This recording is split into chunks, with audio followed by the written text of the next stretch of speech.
한국도 아닌데 거리는 온통 한국어 간판으로 뒤덮여 있습니다. 버스 노선, 지하철 안내, 심지어 마트 셀프 계산대까지 모두 한국식 그대로죠. 대학생 8명 중 1명이 한국어를 전공하고 길거리에서는 케이팝이 끊이질 않습니다. 도대체 이 나라는 왜 이렇게까지 한국처럼 살고 있을까요? 오늘은 폴란드의 작은 마을에서 시작된 한 소녀의 놀라운 이야기를 들려드리겠습니다. 그녀의 이름은 카밀라 노바크. 22살의 평범한 시골 소녀가 어떻게 두 나라를 잇는 다리가 되었는지 지금부터 함께 들어보시죠. 안녕하세요. 저는 카밀라 노바크입니다. 폴란드 남부 노비체라는 인구 3,000명도 안 되는 작은 마을에서 태어나고 자랐어요. 우리 마을은 정말 조용한 곳이었습니다. 아침이면 할머니들이 빵집 앞에서 담소를 나누고 저녁이면 아이들이 광장에서 축구를 하는 그런 평범한 마을이었죠.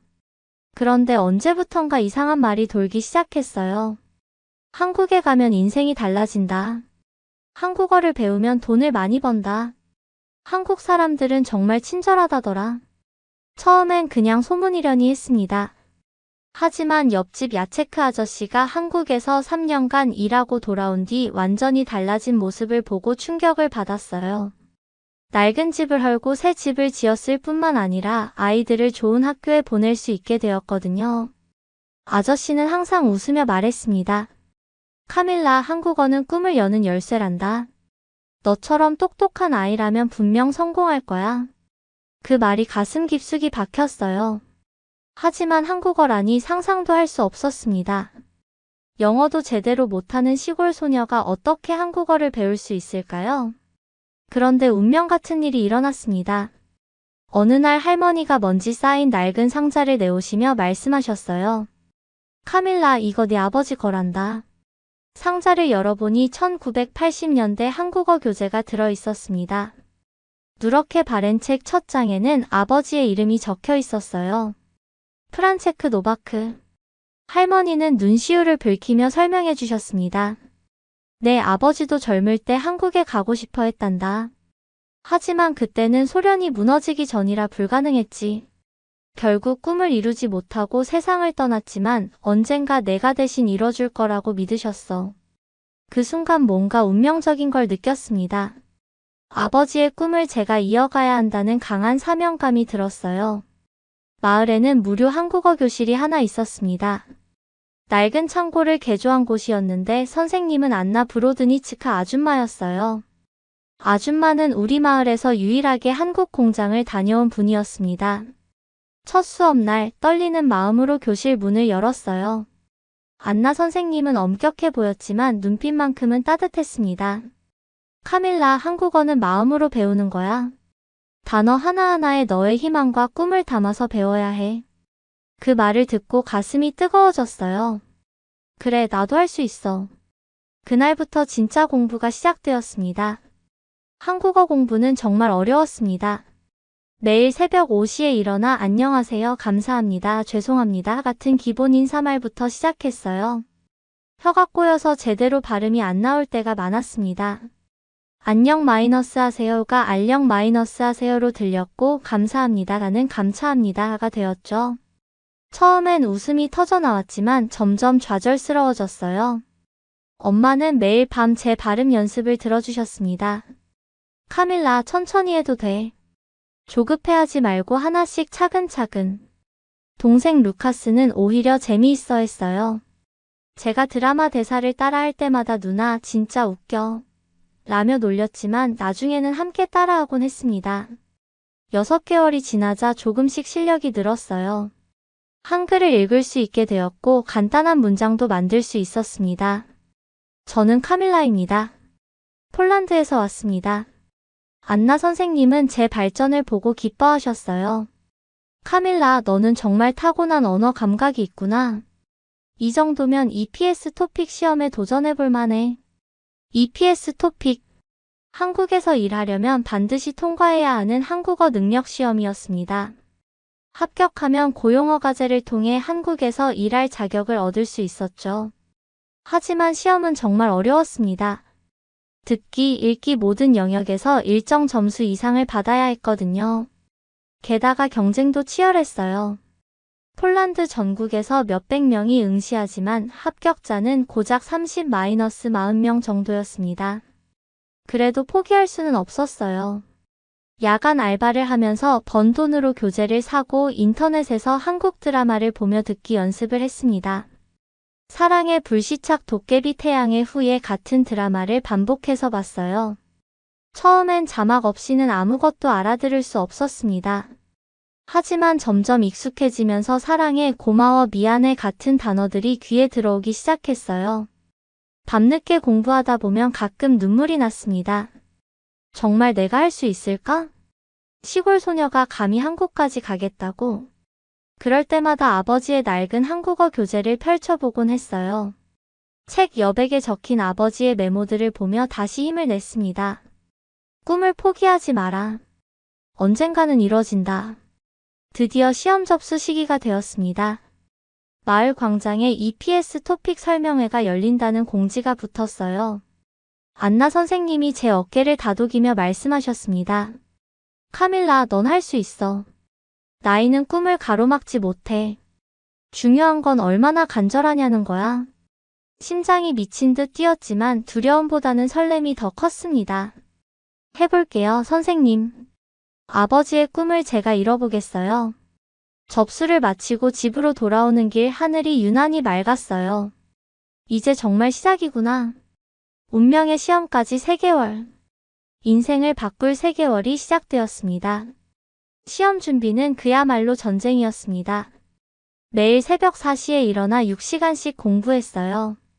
야간 알바를 마치고 돌아오면 새벽 2시였지만 그래도 1시간은 더 책을 펼쳤습니다.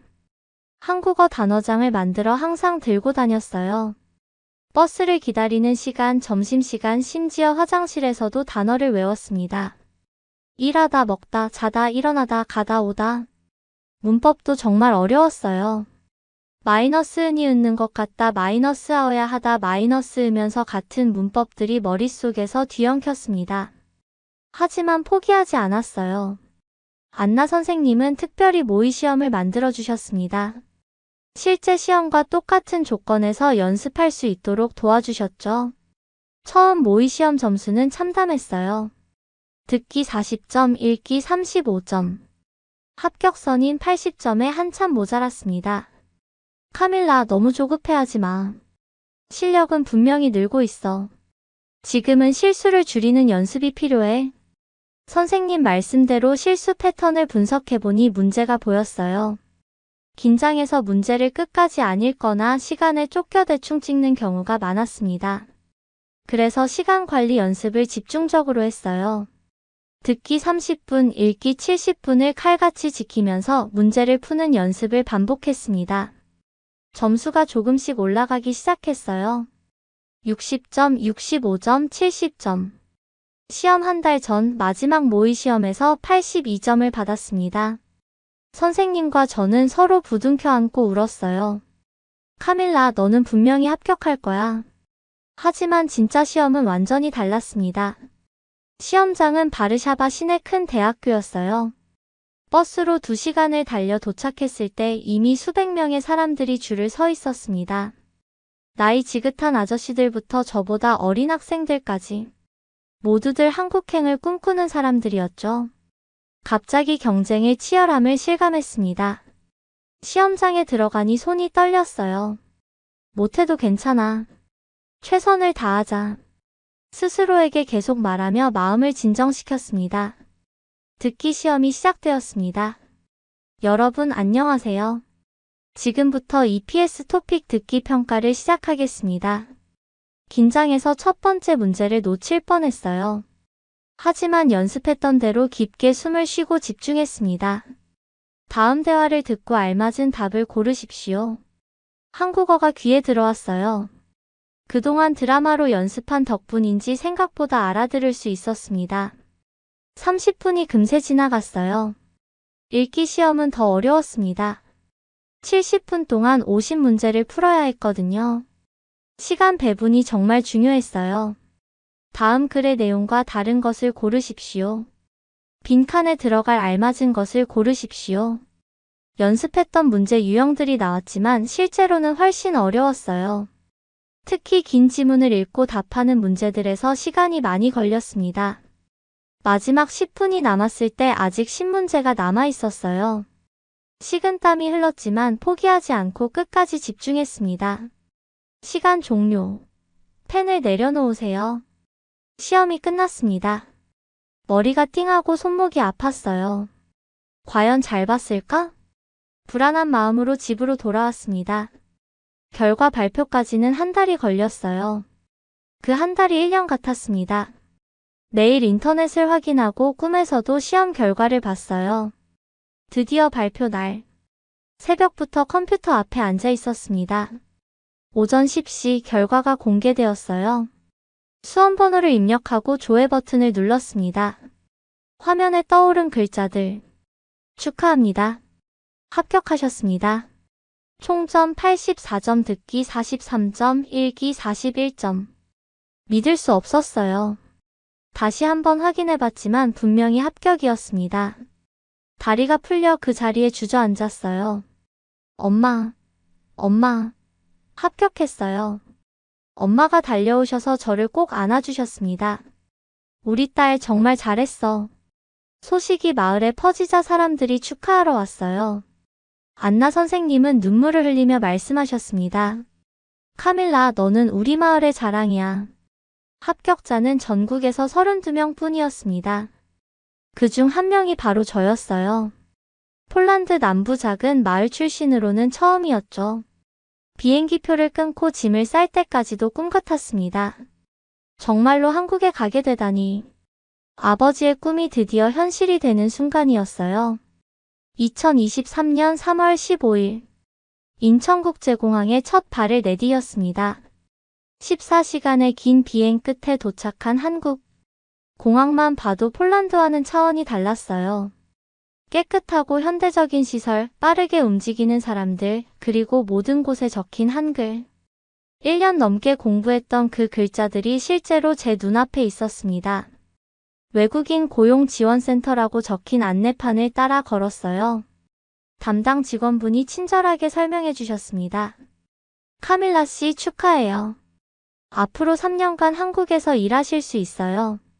3년. 제 인생을 바꿀 소중한 시간이었습니다. 배정받은 회사는 서울 외곽의 의류 제조업체였어요. 대한텍스타일이라는 곳이었습니다. 기숙사는 회사에서 10분 거리의 낡은 건물이었지만 저에게는 궁전 같았어요. 첫 출근 날. 새벽 7시 30분. 공장 앞에 서니 가슴이 두근거렸습니다. 드디어 시작이구나.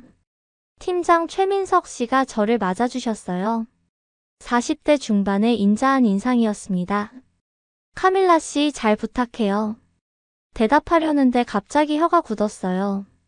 연습했던 한국어가 머릿속에서 사라졌습니다. 네. 안녕. 하세요. 겨우 이 정도만 뱉을 수 있었어요. 공장 안은 상상했던 것보다 훨씬 복잡했습니다. 수십 대의 재단기가 돌아가고 사람들은 눈 깜짝할 새에 옷감을 자르고 있었어요. 기계 소리가 너무 커서 대화하기도 어려웠습니다. 제가 맡은 일은 원단 정리였어요. 잘린 옷감을 크기별로 분류하고 쌓는 작업이었습니다. 간단해 보였지만 막상 해보니 만만치 않았어요. 카밀라, 놓아. 갑자기 누군가 소리쳤습니다. 무슨 말인지 몰라서 그냥 서 있었어요.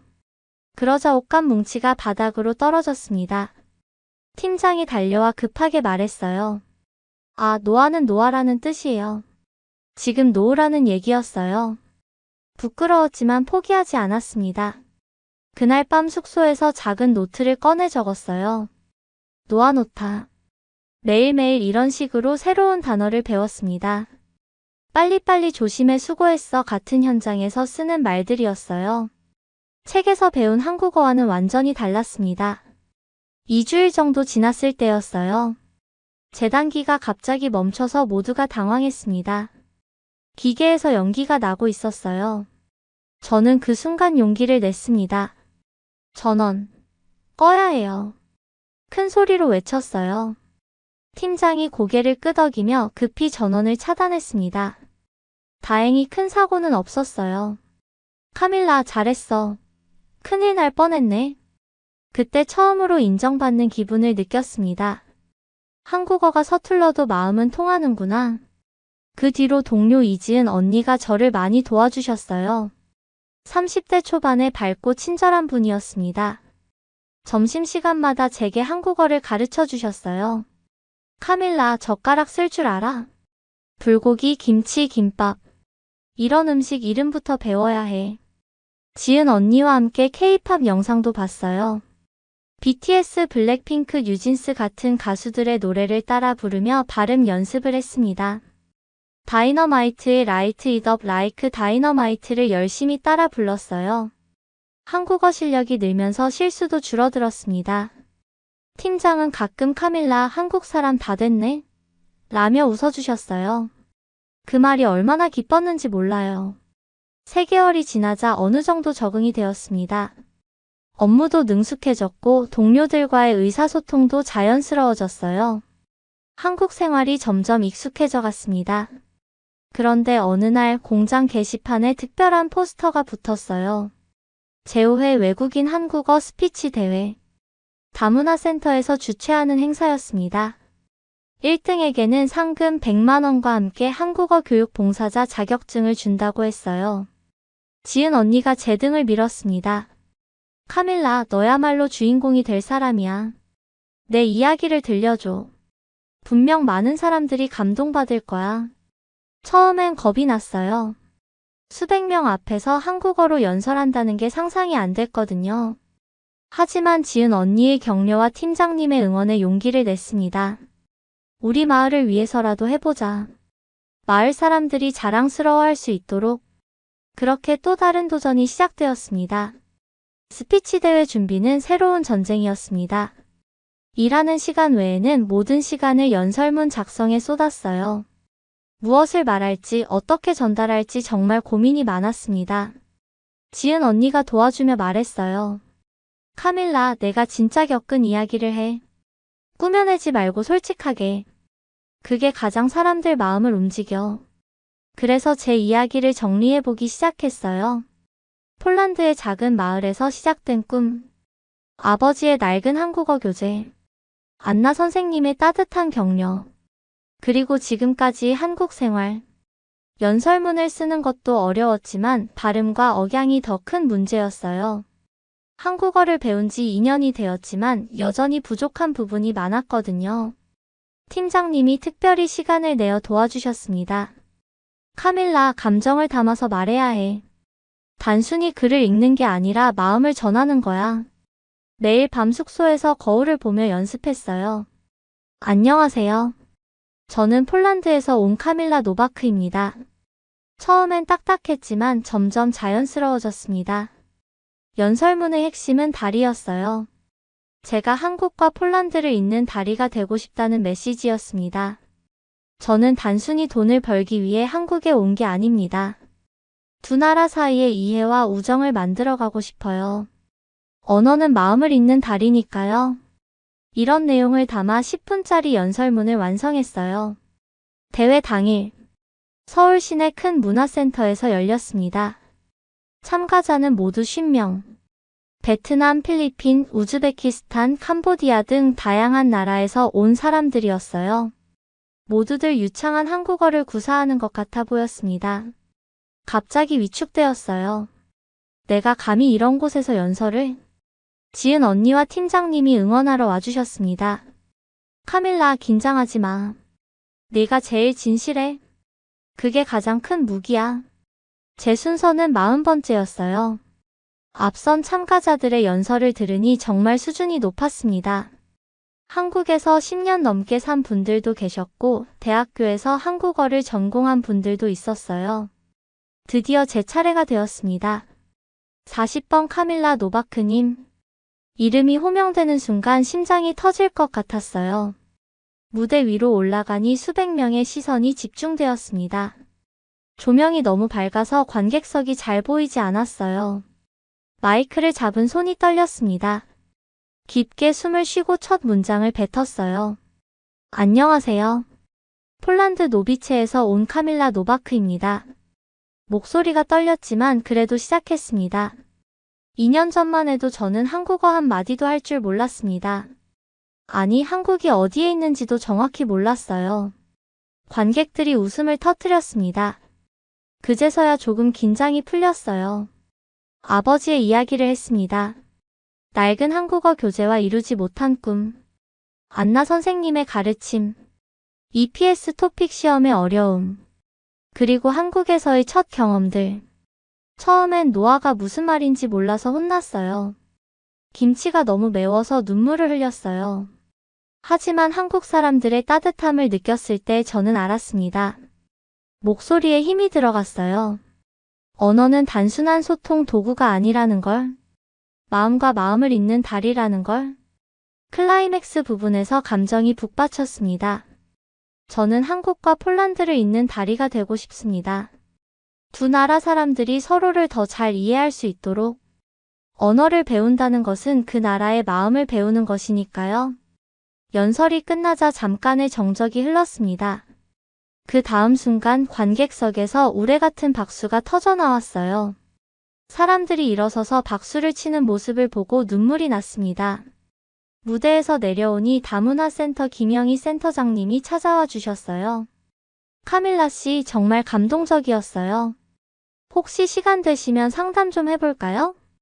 결과 발표까지는 1시간이 걸렸어요. 그 시간이 정말 길게 느껴졌습니다. 다른 참가자들도 모두 훌륭했기 때문에 기대는 안 했어요.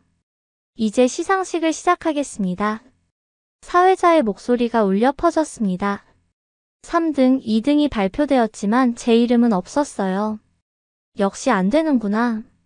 살짝 아쉬웠지만 후회는 없었습니다. 제 이야기를 많은 사람들 앞에서 나눌 수 있었던 것만으로도 의미 있었거든요. 그런데 대상의 영예는 폴란드에서 온 카밀라 노바크님입니다. 믿을 수 없었어요. 주변 사람들이 축하해주는 소리가 들렸지만 현실 같지 않았습니다. 대상이라니. 무대에 다시 올라가 트로피를 받을 때 눈물이 멈추지 않았어요. 감사합니다. 정말 감사합니다. 한국어로 감사 인사를 드렸습니다. 시상식이 끝나고 김 센터장님이 다시 찾아오셨어요. 카밀라 씨, 제안이 하나 있어요. 저희 센터에서 다문화 가정 아이들에게 한국어를 가르치는 프로그램이 있거든요. 혹시 함께 해주실 수 있을까요? 새로운 기회였습니다. 단순히 공장에서 일하는 것을 넘어서 더 큰 의미를 만들 수 있는 기회. 네, 꼭 하고 싶어요. 그렇게 제 한국 생활의 새로운 장이 열렸습니다. 스피치 대회 우승 이후 제 일상이 완전히 바뀌었습니다. 평일에는 공장에서 일하고 주말에는 다문화 센터에서 아이들을 가르치게 되었어요. 첫 수업날 10명의 아이들이 저를 기다리고 있었습니다. 베트남, 필리핀, 중국, 몽골. 정말 다양한 나라에서 온 아이들이었어요. 나이도 8살부터 16살까지 제각각이었습니다. 안녕하세요. 저는 카밀라 선생님이에요. 앞으로 함께 한국어 공부해요. 아이들은 호기심 어린 눈으로 저를 바라봤어요. 선생님도 외국인이에요? 폴란드가 어디예요? 질문이 쏟아졌습니다. 제일 앞자리에 앉은 응우옌 미나라는 베트남 아이가 손을 들었어요. 선생님, 한국어 어려워요. 저 못해요. 10살밖에 안 된 아이의 눈에 눈물이 맺혔습니다. 그 순간 제 어린 시절이 떠올랐어요. 처음 한국어를 배울 때의 막막함과 두려움. 미나야, 선생님도 처음엔 정말 어려웠어. 안녕하세요도 제대로 못했거든. 아이들에게 제 경험을 들려주었습니다. 혀가 꼬여서 웃음이 터졌던 일들. 시험에서 떨어질까봐 밤새 걱정했던 일들. 한국에 와서 실수투성이었던 첫 직장 생활. 하지만 포기하지 않으면 반드시 할 수 있어요. 선생님이 그 증거잖아요. 아이들의 표정이 밝아졌어요. 우와, 선생님 대단해요. 저도 할 수 있어요? 수업은 놀이 중심으로 진행했습니다. 딱딱한 문법보다는 생활 속에서 쓰는 한국어부터 가르쳤어요. 맛있어요, 재미있어요, 좋아해요 같은 표현들이었죠. K-팝을 활용한 수업이 특히 인기였어요. 스프링데이 DNA How You Like That 같은 노래 가사로 발음 연습을 했습니다.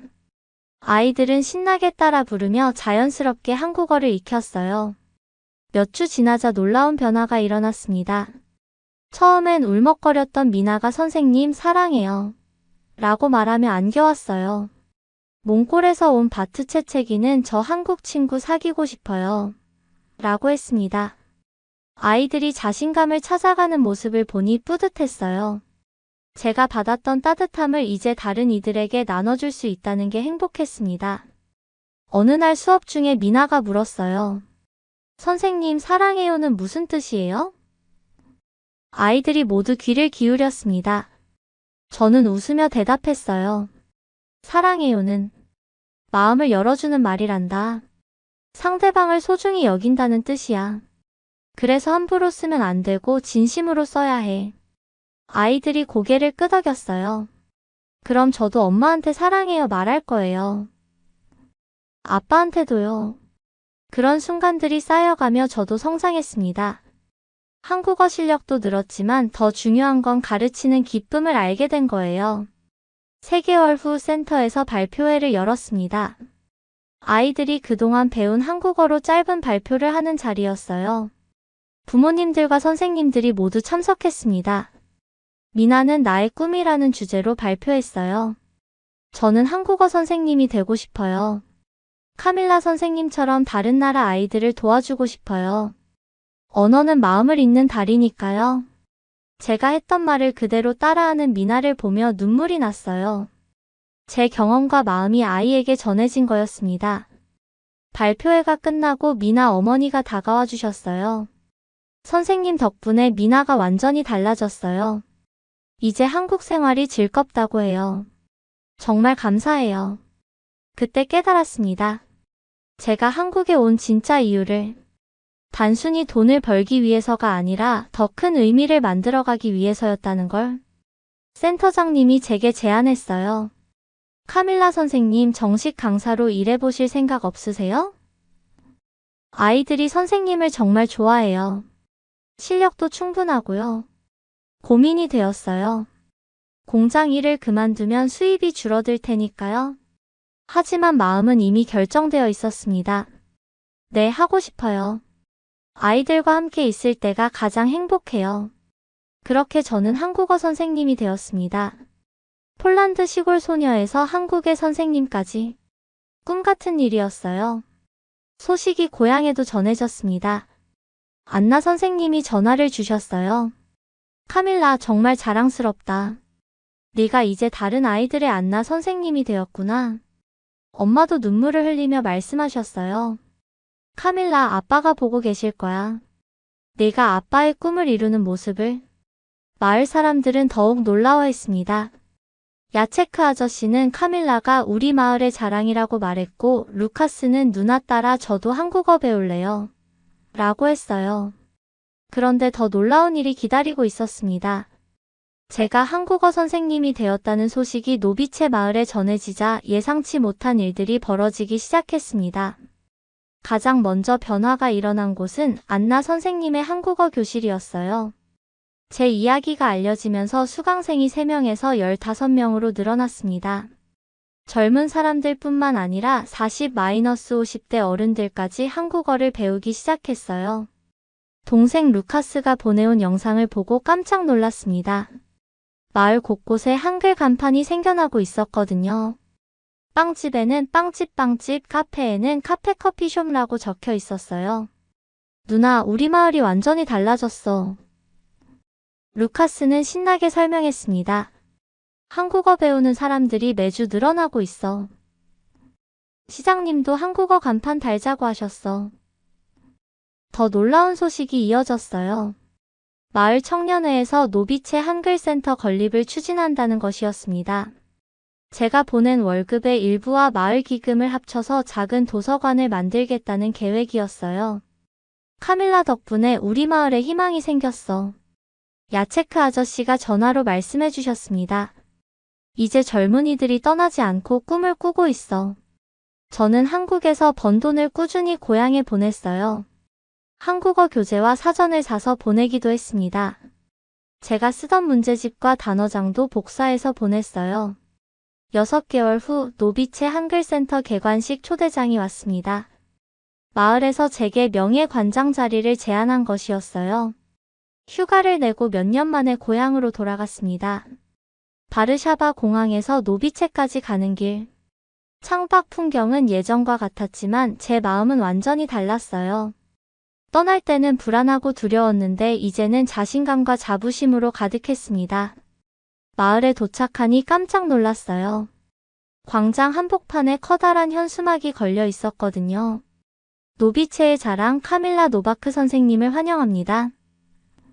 사람들이 모두 나와서 박수로 맞아주었습니다. 안나 선생님, 야체크 아저씨, 루카스와 엄마. 모든 분들이 제게 달려와 안아주셨어요. 카밀라, 정말 자랑스럽다. 우리 마을의 영웅이야. 눈물이 펑펑 쏟아졌습니다. 제가 꿈꿨던 것보다 훨씬 따뜻한 환영이었어요. 한글센터는 마을 도서관 옆 작은 건물이었습니다.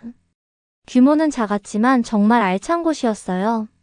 한국어 교재, K-팝 CD, 한국 영화 DVD, 그리고 제가 보낸 자료들이 가득했습니다. 벽에는 한글 자음과 모음표가 붙어 있었고 한쪽에는 한국 지도와 태극기가 걸려 있었어요. 가장 눈에 띄는 곳에는 제 사진과 함께 이런 글이 적혀 있었습니다. 꿈은 나이와 출신을 가리지 않는다. 마이너스 카밀라 노바크 마이너스. 개관식에서 저는 짧은 연설을 했어요. 폴란드어와 한국어를 섞어서 말했습니다. 여러분 감사합니다. 몇 년 전 이 마을을 떠날 때 저는 그냥 평범한 시골 소녀였어요. 하지만 한국어를 배우고 한국에서 살면서 깨달았습니다. 언어는 단순한 도구가 아니라 세계로 나아가는 문이라는 걸. 그리고 오늘 이 자리에서 약속드려요. 저는 계속해서 두 나라를 잇는 다리가 되겠습니다. 우리 마을이 한국과 더 가까워질 수 있도록 돕겠어요. 박수가 터져나왔고 사람들은 기립박수를 보냈어요. 개관식 후 마을 사람들과 이야기를 나눴습니다. 젊은 친구들은 누나 따라 한국 가고 싶어요 라고 했고 어른들은 우리도 한국어 배워볼까 라고 하셨어요. 가장 감동적이었던 건 마을 초등학교에서 한국어 수업을 시작했다는 소식이었어요. 일주일에 1시간씩이지만 아이들이 한글을 배우고 있다는 것이었습니다. 안녕하세요를 외치는 아이들을 보니 눈물이 났어요. 제가 시작한 작은 변화가 이렇게 큰 물결이 될 줄 누가 알았을까요? 3일간의 휴가를 마치고 한국으로 돌아갈 때 엄마가 제 손을 꼭 잡으며 말씀하셨어요. 카밀라, 내가 정말 자랑스럽다. 이제 넌 우리 가족의 자랑이 아니라 마을 전체의 자랑이야. 공항에서 마을 사람들이 배웅을 나와주셨습니다. 카밀라, 건강해. 한국에서도 파이팅. 우리 마을 잊지 마. 비행기 창문으로 폴란드 땅이 멀어져 가는 걸 보며 생각했어요. 이제 저는 진짜 두 나라의 사람이 되었구나. 폴란드의 카밀라이면서 동시에 한국의 카밀라. 서울에 도착해서 다문화 센터로 향했습니다. 아이들이 달려와 안겨왔어요. 선생님, 보고 싶었어요. 폴란드 어땠어요? 아이들에게 고향 이야기를 들려주었습니다. 한글센터 이야기, 마을 사람들의 변화, 그리고 아이들처럼 한국어를 배우는 폴란드 어린이들의 이야기. 와, 선생님 정말 대단해요. 미나가 반짝이는 눈으로 말했어요. 저도 나중에 제 나라에 한국어 가르치러 갈 거예요. 그 순간 깨달았습니다. 제가 만든 변화가 또 다른 변화를 만들어가고 있다는 걸. 이 아이들도 언젠가 저처럼 다리 역할을 하게 될 거라는 걸. 한글센터 개관 이후 제 삶에는 더욱 놀라운 변화들이 찾아왔습니다. 먼저 유튜브 채널을 시작하게 되었어요.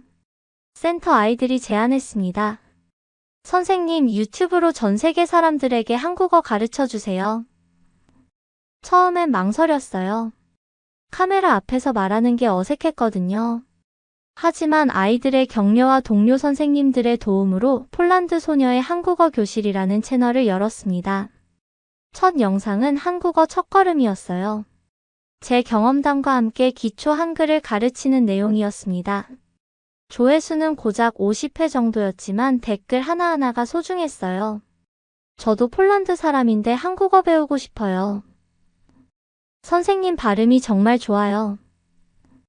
외국인이 가르치니까 더 이해하기 쉬워요. 6개월 후 구독자가 5만 명을 넘었습니다. 폴란드뿐만 아니라 독일, 체코, 헝가리 등 동유럽 전체에서 시청자들이 몰려왔어요. 제가 만든 콘텐츠가 정말 도움이 되고 있다는 걸 실감했습니다. 특히 인기 있었던 영상은 한국 직장 생활 한국어였어요. 제가 공장에서 겪었던 에피소드들을 재미있게 풀어낸 내용이었습니다. 노화가 뭔지 몰라서 혼난 이야기는 100만 회를 넘겼어요. 댓글들을 보면 정말 뿌듯했습니다. 덕분에 한국 회사 면접 통과했어요. 선생님 영상 보고 용기 내서 한국어 시험 봤어요. 저도 EPS 토픽 도전할 거예요. 그런데 더 큰 기회가 찾아왔습니다. 한국 교육부에서 연락이 온 것이었어요. 해외 한국어 교육 홍보대사로 활동해 달라는 제안이었습니다. 처음엔 제가 그런 큰 역할을 할 수 있을까 의문이었어요. 하지만 담당자분이 설명해 주신 내용을 듣고 마음이 움직였습니다. 카밀라 선생님 같은 분이 필요해요. 실제 경험을 바탕으로 한국어 학습의 어려움과 보람을 전달할 수 있는 분. 외국인 학습자들에게 희망을 줄 수 있는 롤모델. 그렇게 저는 한국어 홍보대사가 되었습니다. 유럽 각국의 한국 문화원을 방문해서 강연을 하고 한국어 학습자들을 격려하는 일이었어요. 첫 강연은 바르샤바 한국문화원에서 열렸습니다. 고향에서 하는 첫 공식 강연이라 더욱 떨렸어요. 강연장에는 200명이 넘는 사람들이 모였습니다. 한국어를 배우고 있는 학생들, 한국에 관심 있는 시민들, 그리고 언론 관계자들까지. 안나 선생님과 마을 사람들도 버스를 타고 와주셨어요. 여러분 안녕하세요. 카밀라 노바크입니다. 5년 전 저는 여러분과 똑같은 한국어 학습자였습니다. 제 이야기에 사람들이 집중했어요. 시골 소녀의 도전, 좌절과 극복, 그리고 지금의 성과까지. 1시간 반 동안 진솔한 이야기를 나눴습니다. 한국어는 단순한 언어가 아닙니다. 새로운 세상으로 가는 문이에요. 여러분도 반드시 그 문을 열 수 있습니다. 강연이 끝나자 뜨거운 박수가 이어졌어요. 질의응답 시간에는 손이 끊임없이 올라왔습니다. 선생님, 한국어가 어려울 때 어떻게 극복하셨어요? 취업은 어떻게 하셨나요? 한국 사람들은 정말 친절한가요? 하나하나 성심껏 답변해드렸어요. 제가 겪었던 모든 경험이 누군가에게는 소중한 정보가 되었습니다. 강연 후 많은 분들이 개별적으로 찾아와 주셨어요. 특히 기억에 남는 건 17살 고등학생 아가타였습니다. 선생님, 저도 한국에 가고 싶어요. 부모님은 반대하시지만 꿈을 포기하고 싶지 않아요. 아가타의 간절한 눈빛에서 과거의 제 모습이 보였어요. 아가타, 꿈을 포기하지 마. 하지만 부모님을 설득할 수 있을 만큼 실력을 쌓아야 해. 준비된 꿈은 반드시 현실이 돼. 그 후로도 베를린, 프라하, 부다페스트 등 유럽 각지를 다니며 강연했어요. 어디를 가든 한국어를 배우려는 사람들의 열정은 놀라웠습니다. 독일의 한 대학생은 K-팝 때문에 시작했지만 이제 한국 문화 전체에 관심이 생겼다고 했고, 체코의 주부는 아이와 함께 한국 드라마를 보며 한국어를 배우고 있다고 하셨어요. 각국의 한국어 학습자들을 만나며 깨달았습니다. 제가 경험한 것들이 정말 특별한 게 아니라 전 세계 수많은 사람들이 같은 꿈을 꾸고 있다는 걸. 그리고 더 큰 책임감을 느꼈어요. 제가 보여주는 모습이 다른 학습자들에게 희망과 용기가 된다는 걸 알았거든요. 한국으로 돌아와서는 교육부 정책자문위원으로도 활동하게 되었습니다. 외국인 한국어 교육 과정 개선에 대한 의견을 제시하고 해외 한국어 교육 확산 방안을 논의하는 일이었어요. 현장에서 직접 경험한 분의 의견이 가장 소중해요. 담당 과장님이 말씀해 주셨습니다. 카밀라 선생님 같은 성공 사례가 더 많이 나와야 해요. 정책 회의에 참석할 때마다 신기했어요. 5년 전만 해도 한국어 한마디 몰랐던 제가 이제는 한국어 교육 정책을 논의하는 자리에 앉아 있다니. 그런데 제일 뿌듯한 건 제자들의 성장이었어요. 다문화센터에서 가르쳤던 미나가 이제 중학교 한국어 말하기 대회에서 대상을 받았습니다. 몽골에서 온 바트 채채기는 한국 대학교 진학을 목표로 열심히 공부하고 있어요. 선생님 덕분에 꿈이 생겼어요. 아이들이 말할 때마다 가슴이 벅찼습니다. 유튜브 채널도 계속 성장해서 구독자가 50만 명을 넘었어요. 이제는 단순한 한국어 강의를 넘어서 한국 문화, 한국 생활, 한국인의 마음까지 소개하는 콘텐츠를 만들고 있습니다. 특히 한국인이 진짜 생각하는 것들 시리즈가 인기예요. 한국 사람들의 빨리빨리 문화, 눈치, 체면 같은 것들을 외국인 관점에서 설명하는 내용이에요. 댓글을 보면 정말 뿌듯해요. 선생님 영상으로 한국 문화를 이해하게 됐어요. 이제 한국 친구들과 더 가까워졌어요. 한국어뿐만 아니라 한국인의 마음도 배워요. 어느덧 한국에 온 지 3년이 되었습니다. 처음 도착했을 때는 모든 게 낯설고 어려웠는데 이제는 정말 두 번째 고향이 되었어요. 아침에 일어나면 좋은 아침이라는 한국어가 자연스럽게 나오고 지하철에서 죄송합니다라고 말하는 것도 자연스러워졌습니다. 김치찌개와 된장국의 차이도 확실히 알겠고 한국 사람들의 미묘한 감정 변화도 어느 정도 읽을 수 있게 되었어요. 가장 큰 변화는 언어에 대한 생각이었습니다. 처음엔 한국어를 단순히 일하기 위한 도구로 여겼어요. 하지만 이제는 마음을 표현하는 방법이라는 걸 깨달았습니다. 한국어로 생각하고 한국어로 꿈을 꾸기 시작했어요. 때로는 폴란드어보다 한국어가 더 편할 때도 있습니다. 특히 감정을 표현할 때 고마워요, 사랑해요, 힘내세요 같은 한국어가 더 자연스럽게 느껴져요. 센터에서 일하는 시간도 늘어났습니다. 이제는 초급반부터 고급반까지 모든 수준의 학생들을 가르치고 있어요. 새로운 외국인 근로자들을 위한 생활 한국어 특별반도 맡고 있습니다. 어느 날 새로 온 우즈베키스탄 청년 아지즈가 수업 후 찾아왔어요. 선생님, 저 너무 힘들어요. 한국어도 어렵고 일도 어렵고 친구도 없어요. 그 모습에서 3년 전에 제가 보였어요. 아지즈, 나도 처음엔 똑같았어. 눈치가 뭔지 몰라서 혼나기도 했고 김치가 너무 매워서 울기도 했어. 하지만 포기하지 않으면 반드시 좋아져. 아지즈의 눈에 희망이 번졌어요. 정말요? 선생님도 그랬어요? 그럼 나도 완전 똑같았어. 지금은 어때? 이렇게 한국어로 이야기하고 있잖아. 그 후 아지즈는 열심히 공부해서 6개월 만에 놀라운 발전을 보였어요. 이제는 한국인 친구들과 농담도 주고받을 정도가 되었습니다. 이런 일들을 겪으면서 제 인생의 목적이 더욱 명확해졌어요. 단순히 제가 성공하는 것을 넘어서 다른 사람들의 성공을 도우는 것. 특히 저와 같은 처지의 외국인들이 한국에서 꿈을 이룰 수 있도록 돕는 것. 그래서 새로운 프로젝트를 시작했습니다. 글로벌 멘토링 프로그램이었어요. 한국어를 어느 정도 익힌 외국인들이 새로 온 외국인들을 도와주는 시스템이었습니다. 베트남에서 온 응우옌 씨는 새로 온 베트남 근로자들을 도왔고 필리핀에서 온 마리아 씨는 필리핀 분들을 담당했어요. 저는 폴란드와 동유럽 출신 분들을 맡았습니다. 서로 도우면 모두가 성장할 수 있어요. 언어뿐만 아니라 정서적 지지도 중요하거든요. 프로그램은 대성공이었어요.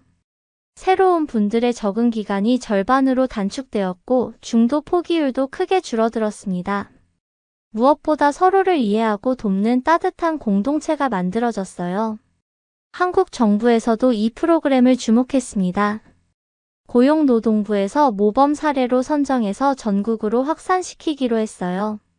저는 프로그램 총괄 책임자로 임명되었습니다. 카밀라 선생님의 경험과 노하우가 정말 소중해요. 이런 프로그램이야말로 진정한 다문화 정책이죠. 이제 전국 각지에서 제게 강의 요청이 들어옵니다. 부산, 대구, 광주, 대전. 한국 곳곳을 다니며 외국인 근로자들을 만나고 있어요. 어디를 가든 비슷한 이야기들을 듣습니다. 언어의 어려움, 문화적 차이, 외로움, 그리고 꿈. 모두 제가 겪었던 것들이에요. 선생님처럼 성공할 수 있을까요? 자주 받는 질문입니다. 저는 항상 같은 대답을 해요. 성공의 기준은 사람마다 달라. 중요한 건 포기하지 않는 것.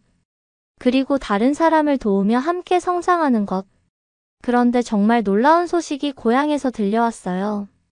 노비체 마을에서 한국 문화축제를 연다는 것이었습니다. 한글센터 개관 3주년을 기념하는 행사였어요. 카밀라, 꼭 와야 해. 루카스가 영상통화로 흥분해서 말했습니다. 마을 전체가 한국 분위기야. 태극기도 걸고 한국 음식도 파는데. 영상을 보니 정말 믿기지 않았어요. 작은 시골 마을이 한국 축제로 떠들썩했습니다. 사람들이 한복을 입고 다니고 K-팝 댄스를 추고 한국 요리를 나눠 먹고 있었어요. 이 모든 게 카밀라 덕분이야. 야체크 아저씨가 말씀해 주셨습니다. 네가 보여준 길을 따라 마을 전체가 변했어. 그 순간 깨달았습니다. 제가 꿈꿨던 다리가 정말로 만들어졌다는 걸. 한국과 폴란드 두 나라 사이의 이해와 우정의 다리. 지금 저는 서울 시내 작은 카페에 앉아 이 이야기를 정리하고 있습니다. 창밖으로 보이는 한강이 아름답게 흘러가고 사람들이 바쁘게 걸어가는 모습이 정겨워요. 5년 전 폴란드의 작은 마을에서 한국어 공부를 시작했을 때는 상상도 못했습니다. 제가 이렇게 한국에서 살면서 한국어를 가르치고 두 나라를 잇는 일을 하게 될 줄. 가끔 꿈 같아요. 정말 내가 이 모든 걸 해낸 게 맞나? 하지만 제 주변을 보면 현실이라는 걸 알 수 있어요. 센터 아이들의 밝은 웃음소리. 유튜브 댓글에 담긴 진심 어린 감사 인사. 전국 각지에서 보내주는 강의 요청. 그리고 고향에서 들려오는 따뜻한 소식들. 모든 게 진짜입니다. 꿈이 현실이 된 거예요. 최근에 한국 국적 취득을 신청했어요. 3년간의 체류 기간을 마치고 영주권을 받을 수도 있었지만 저는 진짜 한국 사람이 되고 싶었습니다. 물론 폴란드 국적도 유지할 거예요. 이중 국적으로 정말로 두 나라의 사람이 되는 거죠. 카밀라, 이제 진짜 우리 사람이네. 센터장님이 웃으며 말씀해 주셨어요. 하지만 원래부터 우리 사람이었잖아. 그 말을 듣고 눈물이 났어요. 소속감이라는 게 이런 거구나. 언어와 문화를 넘어서는 마음의 연결. 미래에 대한 계획도 많아요. 올해 안에 한국어 교육학 석사 과정에 진학할 예정입니다. 더 체계적으로 공부해서 전문적인 한국어 교사가 되고 싶어요. 그리고 글로벌 한국어 교육센터를 설립하는 꿈도 있어요. 전 세계 한국어 학습자들이 함께 공부하고 교류할 수 있는 공간. 온라인과 오프라인을 결합한 새로운 형태의 교육기관. 꿈은 이루어지는 거야. 아버지가 남긴 메모에 적힌 말입니다. 정말 그런 것 같아요. 포기하지 않으면 꿈은 반드시 현실이 됩니다. 최근에 한국 교육부 장관님을 만날 기회가 있었어요. 한국어 세계화 정책에 대한 자문을 구하러 오신 거였습니다. 카밀라 선생님 같은 분이 진짜 홍보대사예요. 살아있는 성공 사례죠. 앞으로도 계속 도와주세요. 그 자리에서 저는 제안을 드렸어요. 장관님, 한국어 교육에서 가장 중요한 건 마음이에요. 기술이나 방법론도 중요하지만 한국과 한국어에 대한 애정을 갖게 해주는 게 핵심이죠. 그러려면 한국어 교사들이 먼저 학습자의 마음을 이해해야 해요. 장관님이 깊이 공감해 주셨어요. 그래서 새로운 프로젝트가 시작되었습니다. 한국어 교사 감성 교육 프로그램. 한국어를 가르치는 분들이 학습자의 어려움을 더 잘 이해할 수 있도록 돕는 교육 과정이에요. 제가 경험했던 모든 것들이 교육 콘텐츠가 되었습니다. 첫 직장에서의 실수담, 한국 음식에 적응하는 과정, 한국 친구들과 가까워지는 방법, 웃음과 눈물이 함께하는 진짜 이야기들. 이런 교육이야말로 진짜 교육이에요. 참가한 선생님들이 말씀해 주셨어요. 이제 학생들의 마음이 보여요. 고향 소식도 계속 좋아지고 있어요. 노비체 마을에서 첫 한국 유학생이 나왔습니다. 안나 선생님의 제자인 파벨이라는 청년이에요. 서울대학교 국어국문학과에 입학했다는 소식을 들었을 때 정말 기뻤어요. 카밀라 누나 덕분이에요. 파벨이 영상통화로 말했습니다. 누나가 보여준 길을 따라 걷고 있어요. 그리고 더 놀라운 소식. 한국 외교부에서 노비체 마을을 한국어 마을로 공식 인정했다는 것이었어요.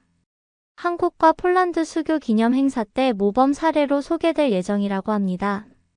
제가 시작한 작은 변화가 이렇게 큰 결실을 맺을 줄 누가 알았을까요? 지금도 매일 새로운 이야기들이 만들어지고 있어요.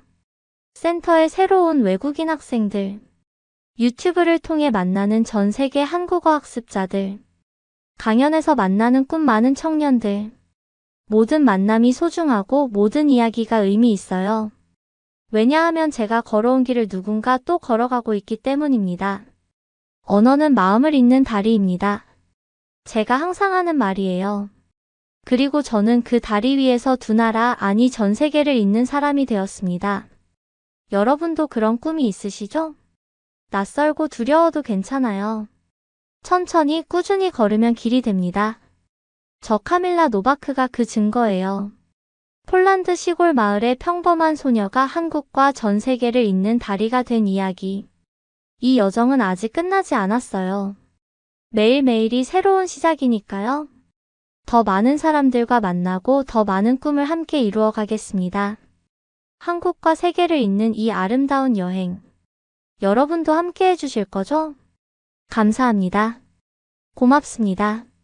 미국이 발칵 뒤집혔습니다. 미국 정부가 자랑하던 관세 전쟁의 승리가 사실은 한국의 전략적 술수에 철저히 농락당한 결과였기 때문입니다. 15% 관세를 앞세워 한국 기업들을 굴복시켰다며 자신만만하던 백악관, 삼성과 SK가 미국 내 반도체 공급 축소를 선언하자 큰 충격에 빠졌습니다. 미국 언론들은 한국의 전략은 허풍에 불과하다, 미국 시장 없이는 생존 불가능하다며 연일 위기설을 부정했지만 월가의 투자 전문가들은 미국이 얻은 것은 아무것도 없다, 관세 전쟁의 진정한 승자는 바로 한국이다라며 냉정히 일축했습니다. 도대체 무슨 일이 있었던 걸까요? 미국 전체를 뒤흔든 대한민국 경제 전략의 진실, 지금 시작합니다. 저는 CNN 경제부에서 15년째 일하고 있는 레이첼 쿠퍼입니다. 그날은 정말 특별한 날이었죠. 미국 정부가 한국과의 무역 협상에서 압도적인 승리를 거뒀다는 소식이 들려왔거든요. 레이첼, 이거 봐. 제임스 베넷이 급하게 제 책상으로 달려왔습니다. 무역대표부에서 공식 발표했어. 한국에 15% 관세 부과한다고. 저는 그 순간 가슴이 뛰는 걸 느꼈습니다. 이건 정말 큰 특종이었거든요. 미국이 드디어 한국에게 제대로 된 압박을 가한 거죠. 솔직히 말하면 저는 늘 한국 기업들이 미국 시장에서 너무 편하게 장사해왔다고 생각했습니다. 삼성이니 LG니하는 회사들이 미국에서 돈 벌어가면서도 정작 미국에는 별로 기여하지 않는다는 생각이 들었거든요. 이번엔 정말 제대로 된 것 같아. 저는 컴퓨터 앞에 앉으며 중얼거렸습니다. 무역대표부 브리핑룸은 완전히 흥분 상태였습니다. 기자들 모두가 펜을 들고 열심히 받아 적고 있었죠. 이번 관세 조치로 미국은 연간 120억 달러의 추가 수익을 올릴 것으로 예상됩니다. 대변인이 자신 있게 말했습니다. 한국 기업들이 그동안 누려왔던 불공정한 이익은 이제 끝났습니다. 저는 그 말을 들으며 속으로 쾌재를 불렀죠. 드디어 미국이 제대로 된 협상을 한 거라고 생각했습니다. 브리핑 후 질의응답 시간에 저도 손을 들었습니다. 이번 조치가 한국 경제에 미칠 구체적인 타격 규모는 어느 정도로 예상하십니까? 보수적으로 잡아도 한국 수출 기업들의 수익성이 20% 이상 타격받을 것으로 봅니다. 완벽한 답변이었죠. 저는 이미 머릿속으로 기사 제목을 구상하고 있었습니다. 브리핑이 끝나고 나서 저는 곧바로 기사 작성에 들어갔습니다. 미국, 한국의 15% 관세 폭탄, 무역 전쟁 승리 선언. 제목부터 확신에 차 있었죠. 이건 분명히 미국의 완벽한 승리였으니까요. 제 책상 옆에 앉은 제임스가 조금 의아한 표정을 지었습니다. 레이첼, 그런데 한국 쪽 반응은 어때? 혹시 확인해봤어? 뭘 확인해? 당연히 충격받았겠지. 15% 관세면 엄청난 타격이야. 저는 자신만만하게 대답했습니다. 사실 한국 쪽 반응을 자세히 살펴볼 필요도 없다고 생각했거든요. 기사를 쓰면서 저는 과거 중국과의 무역 전쟁을 떠올렸습니다. 그때도 미국이 강력한 관세를 부과했고 결국 중국이 굴복했잖아요. 한국은 중국보다 훨씬 작은 경제 규모니까 더 빨리 항복할 거라고 확신했습니다. 한국 기업들의 미국 의존도가 워낙 높아서 이번 타격은 피할 수 없을 겁니다. 저는 기사에 이렇게 썼죠. 그날 밤 뉴스에서는 온통 이 소식뿐이었습니다. 미국이 드디어 한국에게 강력한 메시지를 보냈습니다. 앵커가 말했죠. 이번 조치로 미국 기업들의 경쟁력이 크게 향상될 것으로 보입니다. 시청자들의 반응도 뜨거웠습니다. 소셜미디어에는 미국 승리를 축하하는 글들이 넘쳐났죠. 드디어 제대로 된 대통령이 나왔네. 한국 기업들 좀 혼나야 해. 삼성, 애플 따라잡겠다고 설쳤는데 이제 끝이군. 이런 댓글들을 보면서 저는 더욱 확신했습니다. 이번 기사는 정말 대박이 날 거라고요. 저는 그날 밤 늦게까지 후속 기사들을 미리 준비했습니다. 한국 기업들의 주가 폭락, 한국 정부의 긴급 대책 발표, 이런 내용들 말이죠. 다음 날 아침, 저는 일찍 출근해서 한국 시장 상황을 확인했습니다. 한국 경제, 미국 관세 폭탄의 휘청. 이런 제목으로 말이죠. 하지만 뭔가 이상했습니다. 한국 쪽에서 예상만큼 큰 반응이 나오지 않는 거예요. 제임스, 혹시 한국 정부에서 공식 입장 발표했어? 응, 어제 늦게 나왔는데. 좀 이상해. 제임스가 자료를 건네주며 말했습니다. 우리는 이번 조치를 충분히 예상했으며 이미 대응 방안을 마련해 두었다는 내용이야. 저는 그 자료를 읽어보며 코웃음을 쳤습니다. 허세지 뭐. 15% 관세 받고도 괜찮을 리 없잖아. 하지만 뭔가 석연치 않은 기분이 들기 시작했습니다. 한국 정부의 반응이 너무 차분했거든요. 보통 이런 상황이면 긴급 대책회의라도 열고 난리가 났을 텐데 오히려 여유로워 보였습니다. 심지어 한국산업통상자원부 장관은 기자회견에서 이렇게 말했습니다. 우리는 다양한 시나리오를 준비해왔습니다. 이번 조치도 그중 하나였죠. 너무 당당한 모습이었어요. 마치 뭔가 숨겨진 카드가 있는 것처럼 말이죠. 레이처, 그런데 말이야. 제임스가 조심스럽게 말했습니다. 혹시 우리가 놓친 게 있는 건 아닐까? 뭘 놓쳐?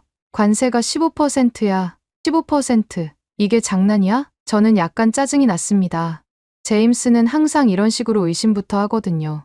하지만 마음 한구석에서는 뭔가 불안한 기분이 들기 시작했습니다. 정말 이게 미국의 완벽한 승리가 맞는 걸까요?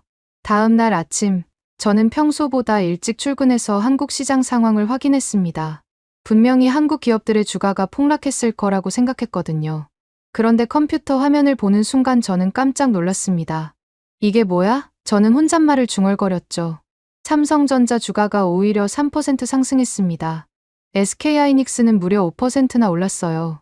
LG전자, 현대차, 포스코까지 모든 주요 기업들이 상승세를 보이고 있었습니다. 말이 안 돼. 저는 화면을 다시 새로 고침했습니다. 혹시 제가 잘못 본 건 아닌지 싶어서 말이죠. 하지만 결과는 같았습니다. 더 충격적인 건 코스피 지수였습니다. 몇 달 전부터 코스피가 4년 만에 3,000포인트를 돌파하면서 거품 형성 우려가 나왔었는데 저는 이번 관세 여파로 그 거품이 터질 거라고 확신했거든요. 그런데 전혀 꺼지지 않았어요. 오히려 3,050포인트를 웃돌고 있었습니다. 제임스, 저는 급하게 그를 불렀습니다. 이거 봐, 한국 주식시장이 관세 발표에도 불구하고 오히려 상승했어. 제임스가 제 책상으로 다가와서 화면을 들여다보더니 미간을 찌푸렸습니다. 정말 이상하네. 15% 관세 부과 소식에 이런 반응이라니. 혹시 시장이 잘못 반응한 건 아닐까? 아직 상황을 제대로 파악 못한 거겠지. 저는 애써 합리화하려고 했습니다. 하지만 제임스는 고개를 저었어요. 레이첼, 한국 투자자들이 그렇게 무능하지 않아. 분명히 뭔가 이유가 있을 거야. 그럼 뭐야? 몇 달 전부터 거품이라고 난리였는데 관세 폭탄 맞고도 안 터진다고? 저는 점점 답답해졌습니다. 제가 예상했던 시나리오와는 정반대로 흘러가고 있었거든요. 저는 급하게 한국 언론 보도들을 찾아봤습니다. 한국 경제신문의 헤드라인이 눈에 들어왔죠. 미국 관세 부과, 오히려 한국 기업에는 기회. 뭔 소리야 이게? 저는 기사를 클릭해서 읽어봤습니다. 기사 내용은 더욱 당황스러웠어요. 한국 기업들이 이미 미국 관세에 대비해서 다양한 우회 전략을 준비해뒀다는 내용이었습니다. 멕시코와 베트남 현지 생산 확대, 제3국을 통한 우회 수출, 그리고 미국 내 직접 투자 확대까지. 이건 말이 안 돼. 하루 이틀에 이런 준비를 할 수 있나? 저는 점점 혼란스러워졌습니다. 뭔가 제가 놓친 중요한 정보가 있는 것 같았거든요. 제임스가 또 다른 자료를 가져왔습니다. 레이첼, 이것도 봐. 월스트리트 저널 아시아판 기사야. 기사 제목은 이랬습니다. 한국 기업들, 미국 관세에도 불구하고 자신감 표출. 기사에 따르면 삼성과 SK 같은 대기업들이 오히려 미국 투자를 확대하겠다고 발표했다는 내용이었어요. 삼성이 텍사스 반도체 공장에 추가로 100억 달러 투자한다고? 저는 기사를 읽으며 점점 당황했습니다. SK도 조지아주 배터리 공장 규모를 2배로 늘린다고 하네. 이건 정말 예상과 정반대 반응이었습니다. 관세 폭탄을 맞은 기업들이 오히려 투자를 늘린다니요. 제임스, 혹시 이 기업들이 미친 건 아닐까? 관세 맞으면서 투자를 늘린다고? 아니야, 레이첼. 이 기업들은 세계적인 대기업이야. 분명히 뭔가 계산이 있을 거라고. 제임스의 말에 저는 더욱 불안해졌습니다. 정말 제가 뭔가 중요한 걸 놓친 건 아닐까요? 점심시간에 저는 급하게 몇 명의 월스트리트 애널리스트들에게 전화를 걸었습니다. 안녕하세요. 골드만삭스 김 애널리스트님. CNN 레이첼 쿠퍼입니다. 아, 레이첼. 오랜만이네요. 무슨 일이세요? 한국 기업들 주가 상승에 대해서 어떻게 보세요? 관세 부과 소식에 이런 반응이 나올 수 있나요? 전화기 너머로 잠깐 침묵이 흘렀습니다. 솔직히 말하면 우리도 좀 당황스러워요. 하지만 한국 기업들이 뭔가 준비를 해뒀다는 소문이 돌고 있어요. 어떤 준비요? 자세한 건 모르겠지만 미국 내 로비 활동이나 정치적 연결고리 같은 것들 말이에요. 저는 전화를 끊고 나서 더욱 혼란스러웠습니다. 오후에 제임스가 또 다른 놀라운 소식을 가져왔어요. 레이첼, 애플이 삼성과 장기 공급 계약 연장했다는 소식이 나왔어. 뭐, 지금 이 상황에? 그뿐만 아니야. 테슬라도 LG에너지 솔루션과 배터리 공급 계약을 확대했다고 해. 이건 정말 이해할 수 없는 상황이었습니다. 미국 정부가 한국에 관세를 부과했는데 미국 기업들은 오히려 한국 기업과의 거래를 늘리고 있다니요. 뭔가 이상해, 제임스. 정말 이상하다고. 저는 책상에 앉아서 머리를 감쌌습니다. 분명히 미국이 승리했다고 생각했는데 상황이 전혀 예상과 다르게 흘러가고 있었거든요. 레이첼, 혹시 우리가 관세 조치의 세부 내용을 제대로 파악 못한 건 아닐까? 제임스의 말에 저는 다시 무역대표부 발표 자료를 꼼꼼히 읽어봤습니다. 그런데 읽으면 읽을수록 이상한 점들이 보이기 시작했어요. 관세 부과 대상이 생각보다 제한적이었습니다. 그리고 예외 조항들이 상당히 많았어요. 이거 봐. 미국 내에서 생산되는 제품들은 관세 대상에서 제외된다고 되어 있네. 그럼 삼성 텍사스 공장 제품들은 관세 안 내도 된다는 뜻이잖아. 제임스의 말에 저는 점점 혼란스러워졌습니다.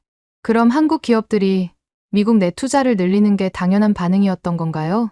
저녁 무렵, 저는 마지막으로 한국 주식시장 마감 시세를 확인했습니다. 코스피는 결국 3065포인트로 마감했어요. 전날 대비 4.2% 상승이었습니다. 이건 정말 말이 안 돼. 저는 혼잣말을 중얼거렸습니다. 미국이 한국에 관세 폭탄을 터뜨렸는데 한국 기업들은 오히려 잔치를 벌이고 있는 상황이었거든요. 집에 가는 길에 저는 계속 생각했습니다. 정말 미국이 승리한 게 맞을까요? 아니면 제가 뭔가 중요한 걸 놓치고 있는 건 아닐까요? 그날 밤 늦게 저는 아직도 사무실에 남아서 자료들을 뒤지고 있었습니다. 뭔가 놓친 게 있다는 확신이 들었거든요. 한국 기업들의 반응이 너무 이상했습니다. 갑자기 제 휴대폰이 울렸어요. 모르는 번호였습니다. 여보세요? 레이첼 쿠퍼 기자님이시죠? 잠깐 통화 가능하신가요? 목소리가 조금 떨리는 것 같았습니다. 중년 남성의 음성이었죠.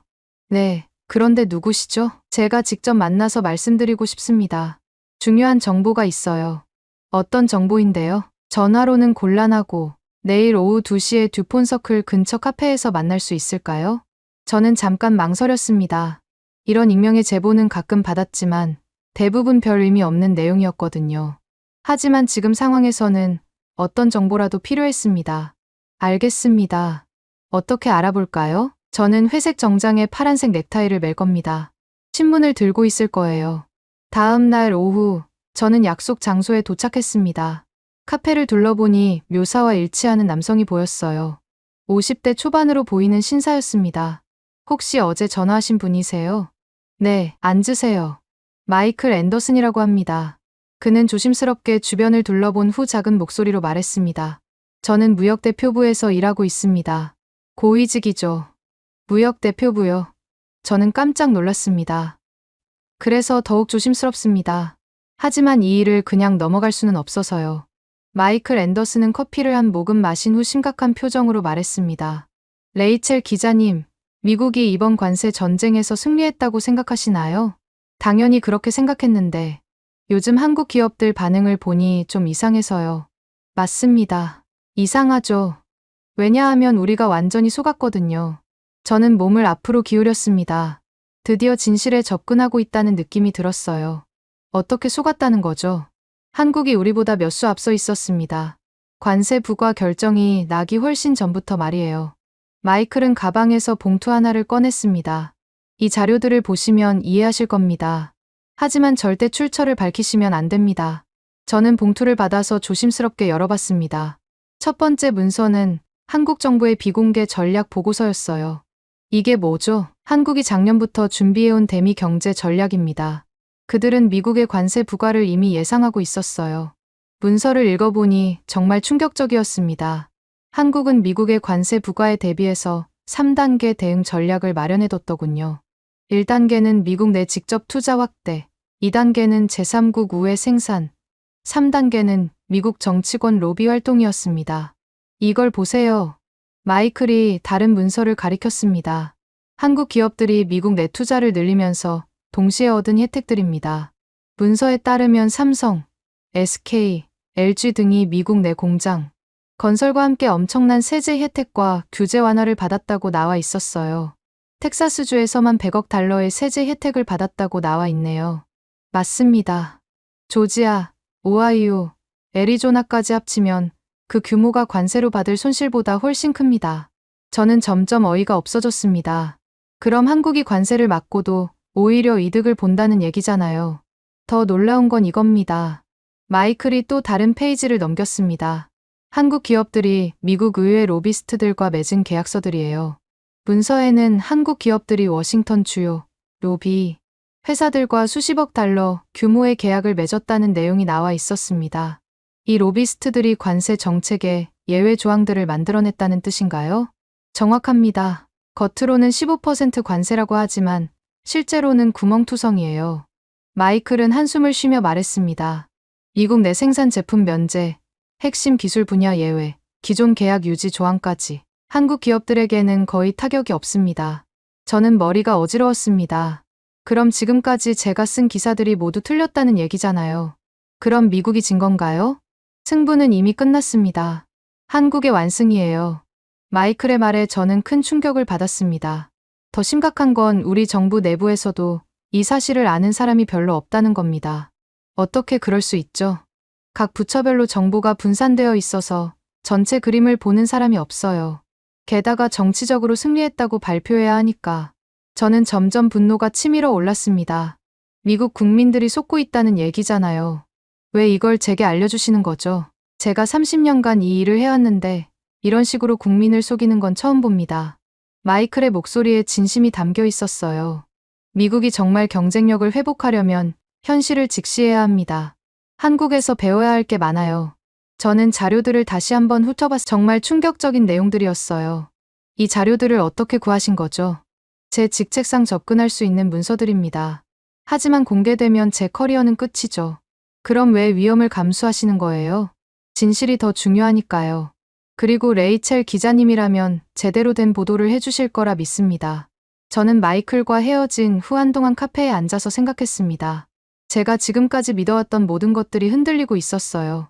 미국이 승리했다고 확신했는데 알고 보니 완전히 속은 거였습니다. 한국은 몇 수 앞서서 치밀하게 계획을 세웠고 미국은 그 함정에 빠진 거죠. 사무실로 돌아가는 길에 저는 계속 자문했습니다. 과연 제가 이 진실을 보도할 용기가 있을까요? 사무실로 돌아온 저는 마이클이 준 자료들을 더 자세히 분석했습니다. 정말 충격적인 내용들이었어요. 하지만 이것만으로는 부족했습니다. 더 확실한 증거가 필요했죠. 제임스, 저는 그를 불러서 상황을 설명했습니다. 정말이야? 그럼 우리가 지금까지 완전히 잘못 알고 있었다는 뜻이네. 그런 것 같아. 하지만 더 많은 자료가 필요해. 그때 제 이메일에 새로운 메시지가 도착했습니다. 발신자는 익명이었어요. 백악관 내부 문서입니다. 신중하게 다뤄주세요. 첨부 파일을 열어보니 제 눈을 의심할 수밖에 없었습니다. 백악관 국가경제위원회의 비공개 보고서였거든요. 제임스, 이거 봐. 문서 제목은 한미 관세 조치의 실제 효과 분석이었습니다. 보고서를 읽어보니 더욱 충격적인 사실들이 드러났어요. 백악관 내부에서도 이번 관세 조치의 실효성에 대해 심각한 우려를 표명하고 있었습니다. 한국 기업들의 대응 전략이 예상보다 훨씬 치밀하고 효과적임. 미국 내 직접 투자 확대로 인한 일자리 창출 효과가 관세 수입을 상회할 가능성.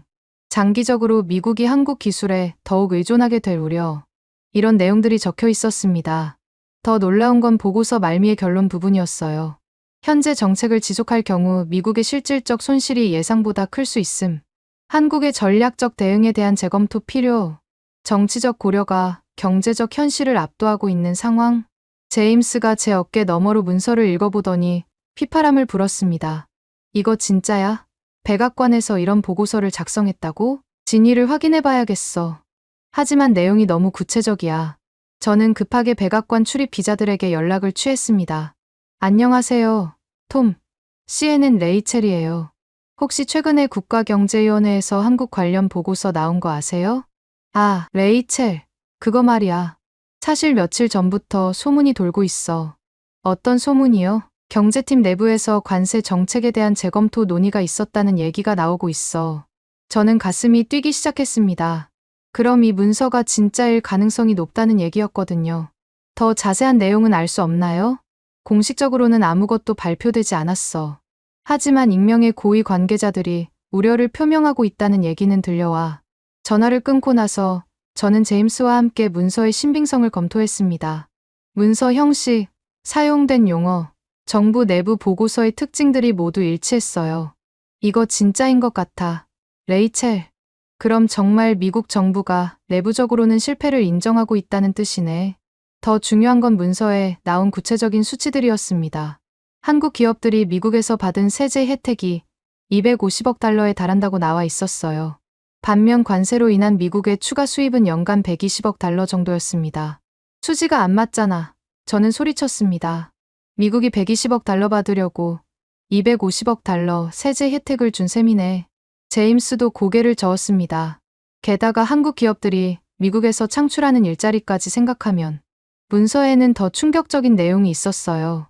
삼성, SK, LG 등이 미국 내에서 창출할 일자리가 향후 5년간 15만 개에 달한다는 분석이었습니다. 이 일자리들의 평균 연봉이 8만 달러 수준이라고 하니 미국 경제에 미치는 긍정적 효과가 엄청났어요. 그럼 한국이 관세를 맞으면서도 오히려 미국에 도움을 주고 있다는 얘기네. 맞아. 완전히 역설적인 상황이야. 저는 문서의 다른 부분도 꼼꼼히 읽어봤습니다. 한국 기업들의 기술력에 대한 평가도 나와 있었어요. 반도체, 배터리, 디스플레이 분야에서 한국의 기술 우위가 점점 커지고 있음. 미국 기업들의 한국 기술 의존도가 심화되고 있는 상황. 단순한 관세 정책으로는 이 격차를 줄이기 어려움. 이런 내용들을 보니 제가 얼마나 현실을 잘못 파악하고 있었는지 깨달았습니다. 저는 한국을 미국에 의존하는 약소국 정도로 생각했는데 실제로는 특정 분야에서 미국보다 앞서 있었던 거예요. 제임스, 이거 정말 심각한 문제야. 어떤 게? 미국 국민들이 완전히 속고 있다는 거야. 승리했다고 생각하는데 실제로는 패배한 거잖아. 그날 밤 저는 집에 가서도 계속 생각했습니다. 과연 이 진실을 보도해야 할까요? 미국 국민들의 자존심에 큰 상처를 줄 텐데. 하지만 기자로서 진실을 알리는 게 제 의무였습니다. 다음 날 아침, 저는 또 다른 중요한 정보를 입수했습니다. 백악관 내부에서 관세 정책 수정을 검토하고 있다는 소식이었어요. 이제 정말 확실해졌어. 저는 제임스에게 말했습니다. 미국 정부도 이 정책이 실패작이라는 걸 알고 있는 거야. 백악관 문서를 분석한 저는 이제 실제 기업들의 반응을 직접 확인해 보기로 했습니다. 과연 미국 기업들은 이 상황을 어떻게 보고 있을까요? 첫 번째로 연락한 곳은 테슬라였습니다. 안녕하세요. 테슬라 대외협력팀의 스미스입니다. CNN 레이첼 쿠퍼입니다. 최근 한국 배터리 기업들과의 협력 확대에 대해 인터뷰 가능할까요? 공식적인 입장은 말씀드리기 어렵지만 배경 설명 정도는 가능합니다. 스미스는 조심스럽게 말했습니다. 사실 우리로서는 한국 기업들과의 협력이 필수적입니다. 특히 배터리 기술 분야에서는 말이죠. 관세 부과에도 불구하고요? 관세는 우리 사업에 별다른 영향을 주지 않습니다. LG 에너지 솔루션이 미국 내에서 생산하는 배터리는 관세 대상이 아니거든요. 저는 깜짝 놀랐습니다. 역시 한국 기업들의 전략이 맞아떨어진 거였어요.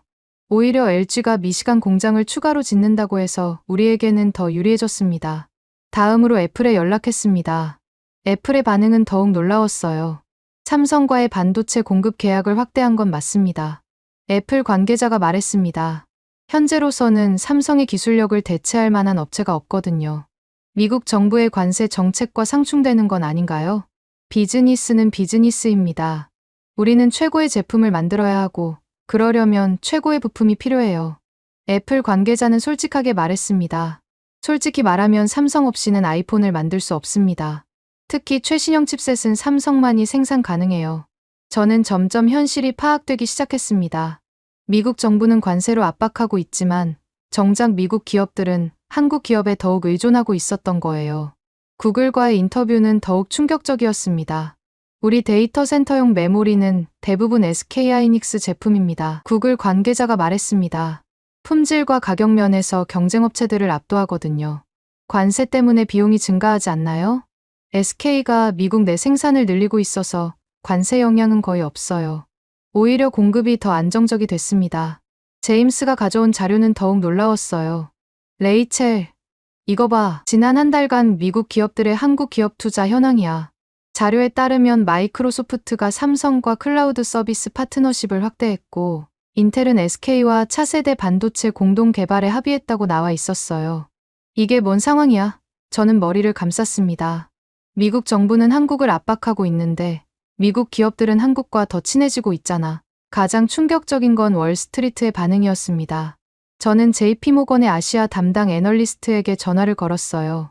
한국 기업들에 대한 투자 의견이 어떻게 되나요? 지금이 바로 매수 타이밍입니다. 애널리스트가 단호하게 말했습니다. 왜 그렇게 생각하시는 거죠? 한국 기업들이 이번 관세 사태를 오히려 기회로 활용하고 있거든요. 미국 내 투자를 늘리면서 더 큰 시장 점유율을 확보하고 있어요. 구체적으로 어떤 의미인가요? 삼성의 경우 텍사스 공장 완공 후 미국 반도체 시장에서의 영향력이 크게 증가할 것으로 예상됩니다. 애널리스트는 계속해서 설명했습니다. SK도 마찬가지예요. 조지아 배터리 공장이 가동되면 미국 전기차 시장의 핵심 공급업체가 될 거예요. 저는 점점 혼란스러워졌습니다. 모든 게 제가 생각했던 것과 반대로 돌아가고 있었거든요. 그럼 관세가 오히려 한국 기업들에게 도움이 됐다는 말씀인가요? 그렇게 볼 수 있죠. 관세 때문에 미국 내 생산을 늘릴 수밖에 없었는데, 결과적으로 미국 시장을 더 깊숙이 파고들 기회가 된 셈이니까요. 골드만삭스의 보고서는 더욱 구체적이었습니다. 한국 기업들의 미국 내 투자가 향후 3년간 500억 달러에 달할 것으로 예상. 이는 미국 제조업 부활에 크게 기여할 전망. 장기적으로 한미 경제 협력이 한 단계 업그레이드 될 것. 저는 제임스에게 말했습니다. 이상해, 정말 이상하다고. 미국이 압박했는데 결과적으로는 한국이 더 많은 걸 얻고 있잖아. 맞아, 마치 한국이 이 모든 걸 계획했던 것 같아. 그때 저는 마이클 앤더슨의 말이 떠올랐습니다. 한국이 우리보다 몇 수 앞서 있었다는 그 말이요. 정말 한국이 미국의 관세 부과를 예상하고 미리 대비책을 세워뒀던 걸까요? 저는 급하게 한국 언론 보도들을 다시 찾아봤습니다. 그런데 놀라운 사실을 발견했어요. 한국 기업들의 미국 투자 계획들이 대부분 관세 발표 훨씬 전에 이미 발표됐었습니다. 삼성의 텍사스 공장 증설은 작년에, SK의 조지아 공장 확장은 재작년에 이미 결정됐었어요. 제임스, 이거 봐, 한국 기업들이 이미 다 준비해뒀었어. 정말이야? 그럼 관세 부과를 미리 예상했다는 뜻이네. 저는 이제 확신하기 시작했습니다. 한국이 미국보다 훨씬 치밀하고 전략적으로 접근했다는 것을요. 미국은 단순히 관세라는 무기만 들고 나왔지만 한국은 이미 모든 대응책을 준비해뒀던 거였습니다. 더 충격적인 건 미국 산업계가 이 사실을 잘 알고 있다는 거였어요. 그럼에도 불구하고 한국과의 협력을 확대하고 있다는 건 결국 한국의 기술력과 생산력이 그만큼 중요하다는 의미였습니다. 저는 이제 제가 얼마나 현실을 잘못 파악하고 있었는지 깨달았습니다. 한국을 미국에 종속된 나라로 생각했는데 실제로는 미국이 한국에 의존하고 있었던 거예요. 저는 이제 미국 정부 내부의 실제 상황을 파악해야 했습니다. 정말 모든 부처가 한 목소리로 이번 정책을 지지하고 있는 걸까요? 마이클 앤더슨에게 다시 연락을 취했습니다. 혹시 정부 내부에서 이견이 있는지 알 수 있을까요? 그게 생각보다 상황이 복잡해요. 만나서 얘기하죠. 다음 날 저는 마이클과 다시 만났습니다. 이번에는 좀 더 한적한 공원에서였어요. 정부 내부가 완전히 분열됐습니다. 마이클이 심각한 표정으로 말했습니다. 어떡해요? 무역대표부와 상무부는 강경 정책을 밀어붙이고 있지만 재무부와 국가경제위원회는 완전히 다른 입장이에요. 마이클은 주변을 살핀 후 계속 말했습니다. 재무부에서는 이미 정책 수정을 검토하고 있어요. 한국의 대응이 예상보다 훨씬 효과적이었거든요. 구체적으로 어떤 부분에서 문제가 되고 있나요? 가장 큰 문제는 세수입니다. 관세로 벌어들인 돈보다 한국 기업들에게 준 세제 혜택이 더 크거든요. 저는 이미 예상했던 바였지만 정부 관계자의 입에서 직접 듣는 것은 충격적이었어요. 그럼 미국이 손해를 보고 있다는 뜻인가요? 단기적으로는 그렇죠. 하지만 장기적으로는 더 복잡해요. 마이클이 가방에서 또 다른 문서를 꺼냈습니다. 이건 국방부에서 작성한 보고서예요. 국방부요? 한국의 기술력이 미국 국방 산업에 미치는 영향을 분석한 겁니다. 문서를 읽어보니 정말 놀라웠어요. 한국의 반도체와 배터리 기술이 미국의 최첨단 무기 체계의 핵심적인 역할을 하고 있다는 내용이었습니다. F-35 전투기의 주요 부품 중 30%가 한국산이라고 나와 있네요. 맞습니다. 그래서 국방부에서는 관세 정책에 반대하고 있어요. 한국과의 관계가 악화되면 미국의 국방력에도 타격이 올 수 있거든요. 저는 점점 상황의 심각성을 깨달았습니다. 미국 정부가 겉으로는 강경 정책을 밀어붙이고 있지만 내부적으로는 완전히 혼란 상태였던 거예요. CIA에서도 비슷한 우려를 표명했습니다. 마이클이 계속 말했습니다. 어떤 우려요? 한국이 이번 일을 계기로 중국이나 유럽과의 협력을 강화할 가능성이 있다는 거예요. 그게 왜 문제가 되나요? 만약 한국이 미국 대신 다른 나라들과 손을 잡는다면 미국의 아시아 전략 전체가 흔들릴 수 있어요. 저는 이제야 이 문제의 진정한 규모를 이해하기 시작했습니다. 단순한 무역 분쟁이 아니라 지정학적 차원의 문제였던 거예요. 더 심각한 건 백악관 내부의 갈등입니다. 마이클이 한숨을 쉬며 말했습니다. 대통령의 정치적 고문들은 강경 정책을 유지하라고 하지만 경제팀은 정책 수정을 요구하고 있어요. 결과적으로 어떻게 될 것 같나요? 모르겠어요. 하지만 이대로 가면 미국이 더 큰 손해를 볼 가능성이 높습니다. 마이클과 헤어진 후 저는 국무부의 한 고위 관계자에게 연락을 취했습니다. 익명을 조건으로 한 인터뷰였어요. 정말 정부 내부에 이견이 있나요? 공식적으로는 말할 수 없지만, 네, 상당한 이견이 있습니다. 어떤 부분에서요? 외교적 파급 효과에 대한 우려가 크죠. 한국은 우리의 핵심 동맹국인데 이런 식으로 압박하는 게 맞는지 의문이에요. 국무부 관계자는 조심스럽게 말을 이었습니다. 게다가 한국의 대응이 너무 치밀해서 오히려 우리가 당황하고 있는 상황이에요. 구체적으로 어떤 대응인가요? 한국이 유럽과 일본, 심지어 중국과도 협력을 강화하고 있어요. 미국을 우회하는 공급망을 구축하고 있는 거죠. 저는 소름이 돋았습니다. 한국이 단순히 수동적으로 당하고만 있는 게 아니었던 거예요. 그럼 장기적으로 미국이 손해를 볼 수도 있다는 뜻인가요? 그럴 가능성이 높습니다. 특히 첨단 기술 분야에서는 한국 없이는 어려운 부분이 많거든요. 저는 이제 제임스와 함께 상황을 정리해봤습니다. 정말 엉망이네. 제임스가 머리를 저었습니다. 정부는 승리했다고 발표했는데 실제로는 내부가 완전히 분열되어 있어. 맞아. 게다가 각 부처마다 다른 입장을 가지고 있으니 일관된 정책을 펴기도 어려울 거야. 저는 점점 확신하게 됐습니다. 이번 관세 정책은 완전한 실패작이었다는 것을요. 미국은 단기적인 정치적 효과만 생각했지만 한국은 장기적인 전략으로 대응했습니다. 결과적으로 미국은 혼란에 빠졌고 한국은 오히려 더 강한 위치에 서게 됐어요. 레이첼, 이제 정말 중요한 결정을 해야 할 때인 것 같아. 제임스의 말에 저는 고개를 끄덕였습니다. 과연 이 진실을 미국 국민들에게 알려야 할까요? 다음 주 월요일, 저는 출근하자마자 놀라운 소식을 접했습니다. 월스트리트 저널에 대서특필로 실린 기사 때문이었어요. 한국 기업들, 미국 관세에도 불구하고 투자 확대, 월가 투자은행들 대규모 매수 추천. 제가 지금까지 추적해온 진실이 마침내 수면 위로 드러나기 시작한 거였습니다. 제임스, 이거 봤어? 저는 급하게 그를 불렀습니다. 응. 방금 봤어. 드디어 다른 언론들도 눈치챈 것 같네. 기사 내용을 자세히 읽어보니 정말 충격적이었어요. 골드만삭스가 삼성전자와 SK하이닉스를 강력 매수 등급으로 상향 조정했다는 내용이었습니다. 모건 스탠리도 LG에너지 솔루션에 대해 미국 시장에서의 장기적 성장, 잠재력이 매우 높다며 목표가를 30% 상향 조정했어요. 더 놀라운 건 JP모건의 보고서였습니다. 한국 기업들이 미국 관세 정책을 오히려 기회로 전환시키는 데 성공했다. 미국 내 직접 투자 확대로 장기적 경쟁력 강화, 관세 부과에도 불구하고 실질적 영향은 미미할 것으로 판단. 이런 내용들이 대형 투자은행들의 공식 보고서에 담겨 있었습니다. 이제 정말 숨길 수 없게 됐네. 저는 중얼거렸습니다. 그때 제 휴대폰이 울렸어요. 월스트리트 저널의 경제부 기자 톰 윌슨이었습니다. 레이첼, 오랜만이야. 혹시 최근 한국 관련해서 뭔가 특별한 정보 갖고 있어? 왜 그래? 우리 편집부에서 한국 기업들의 미국 전략에 대한 심층 취재를 준비하고 있거든. 내가 이 분야 전문가잖아. 저는 잠깐 망설였습니다. 제가 갖고 있는 정보를 공유해야 할지 말이에요.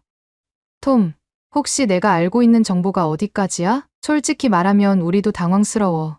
처음에는 한국이 타격받을 거라고 생각했는데 완전히 반대로 흘러가고 있거든. 톰의 말에 저는 안도감을 느꼈습니다. 다른 언론사들도 같은 혼란을 겪고 있었던 거예요. 그런데 더 놀라운 건 말이야. 톰이 계속 말했습니다. 워싱턴 포스트에서도 비슷한 기획 기사를 준비하고 있다는 소문이 있어. 정말? 그리고 파이낸셜 타임스도 마찬가지야. 모두들 뭔가 놓친 게 있다는 걸 깨닫기 시작한 것 같아. 전화를 끊고 나서 저는 급하게 다른 매체들의 보도 동향을 찾아봤습니다. 정말 톰의 말이 맞았어요. 주요 언론들이 일제히 한국 기업들의 전략을 재조명하기 시작했습니다.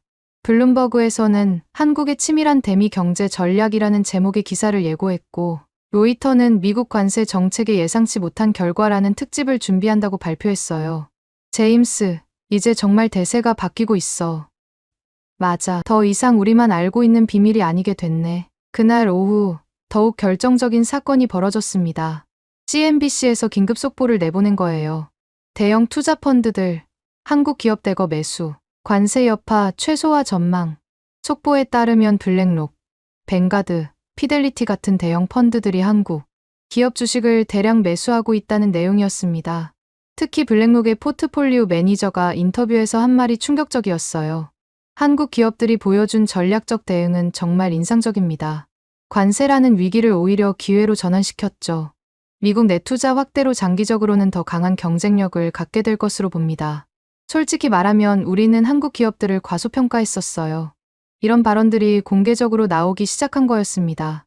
더 놀라운 건 그날 저녁 뉴욕 증권거래소의 상황이었어요.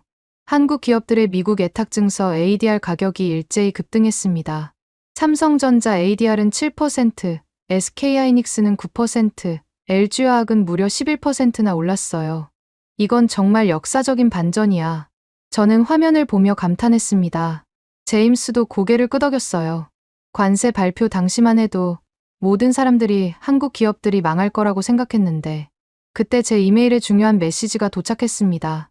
하버드 비즈니스 스쿨의 경제학 교수 로버트 존슨으로부터였어요. 레이첼 기자님, 최근 한미 관세 분쟁에 대한 분석 자료를 보내드립니다. 매우 흥미로운 결과가 나왔습니다. 첨부된 연구 보고서를 열어보니 정말 놀라웠습니다. 한국의 대미 경제 전략 관세 위기의 기회 전환 사례 연구. 보고서의 핵심 내용은 이랬습니다. 한국이 미국의 관세 정책에 대응하는 방식은 경영학 교과서에 실릴 만한 완벽한 전략이었다. 위기를 기회로 전환하는 전형적인 사례. 미국 정부의 단기적 사고와 한국 기업들의 장기적 전략이 극명하게 대비되는 상황. 교수는 메일에서 이렇게 덧붙였습니다. 이번 사례는 앞으로 국제 경영학 수업에서 핵심 사례로 다뤄질 것 같습니다. 한국 기업들의 전략적 사고가 정말 인상적이에요. 저는 이제 확신했습니다. 더 이상 망설일 시간이 없다는 것을요.